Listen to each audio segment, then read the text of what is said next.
Ever wondered why encapsulation is crucial in Java? Well, wonder no more. Today, we're going to unravel the mystery of encapsulation, a fundamental concept in Java programming. You see, encapsulation is the mechanism that binds together code and the data it manipulates. It's a protective shield that prevents the data from being accessed by the code outside this shield. This might sound a bit abstract, but think of it in terms of a real-world scenario. Imagine your bank account details. You certainly wouldn't want those details to be accessible to just anyone, would you? That's where encapsulation comes into play.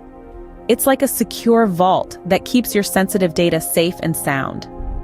Beyond enhancing security, encapsulation also increases flexibility and maintainability, making your code easier to change with minimal impact on other parts of your program. Stay with us as we delve into the particulars of encapsulation in Java. What exactly is encapsulation in Java? Well, let's dive right in.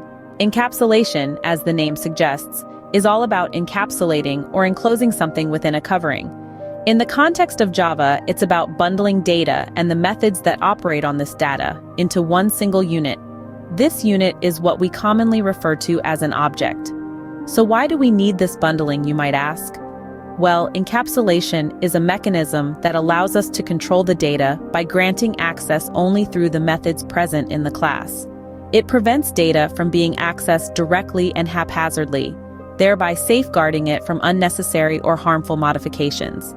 It's like having a protective shield around our data, ensuring its integrity and security.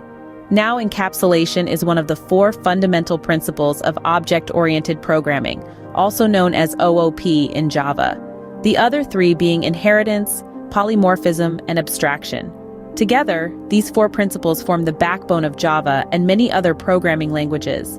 They each serve a unique purpose and are interwoven in the fabric of OOP.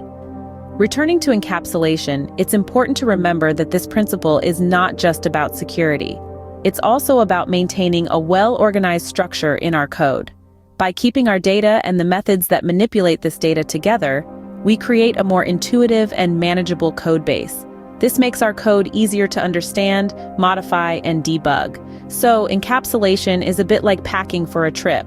You wouldn't throw all your clothes, toiletries, and snacks into your suitcase haphazardly, would you? No, you'd organize them into separate compartments or bags, making it easier to find what you need when you need it. Similarly, encapsulation helps us keep our code neat, organized, and easy to navigate. In a nutshell, encapsulation in Java is about data protection and code organization. It's a fundamental principle that helps us write secure, robust, and well-structured code. Now that we understand what encapsulation is, let's explore how it works. Dive into the mechanics of encapsulation in Java. In the world of Java, encapsulation is a powerful tool that helps us maintain control over our code. So, how does it work? Well, let's begin with the concept of making fields in a class private. By declaring our class fields as private, we're essentially saying, hey, you can't directly access or modify these fields. It's like placing our precious variables in a secure vault, safe from any unintended alterations. But what if we do want to access or modify these fields? That's where public methods come into play. Public methods are like the authorized personnel who can access the vault. They hold the keys to our fields, allowing us to interact with them in a controlled manner. This way, we can guard our data against unwanted changes while still having the flexibility to use it when we need to. Now, let's talk about 2 key players in the encapsulation game: getters and setters. These are the public methods we use to access and modify our private fields. Picture them as the gatekeepers of our data vault. A getter, as the name suggests, is a method that gets or retrieves the value of a private field. It's like asking the gatekeeper, hey, can I have a look at what's inside the vault? The gatekeeper checks if it's safe to do so and then hands over the requested data. On the other hand, a setter is a method that sets or updates the value of a private field. It's like telling the gatekeeper, I need to replace what's in the vault with this. Again, the gatekeeper checks if it's safe to do so and then makes the necessary changes. Through this system of private fields and public methods, encapsulation allows us to better manage our data, improving code maintainability and enhancing security. It's like having a well-managed bank system for our variables, ensuring that only the right people have access at the right times. Encapsulation in Java isn't so complex after all, is it? Let's recap the highlights about encapsulation in Java. Encapsulation, at its core, is a fundamental concept of object-oriented programming. It's all about bundling data and the methods that operate on that data into a single unit, essentially a capsule, hence the term encapsulation. This clever mechanism shields the data from direct access by outside entities, thereby increasing security and maintaining the integrity of the application. In Java, we achieve encapsulation through a combination of private variables and public methods, often called getters and setters. These private variables are not directly accessible from outside the class, ensuring that the data remains hidden. The public methods, on the other hand, provide a controlled access to this hidden data.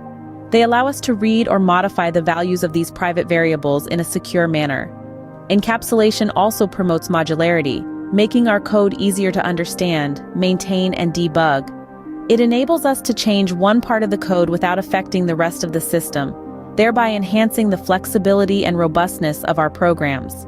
In essence, encapsulation is a protective barrier that prevents the data from being randomly accessed or altered, thus safeguarding the integrity of our applications.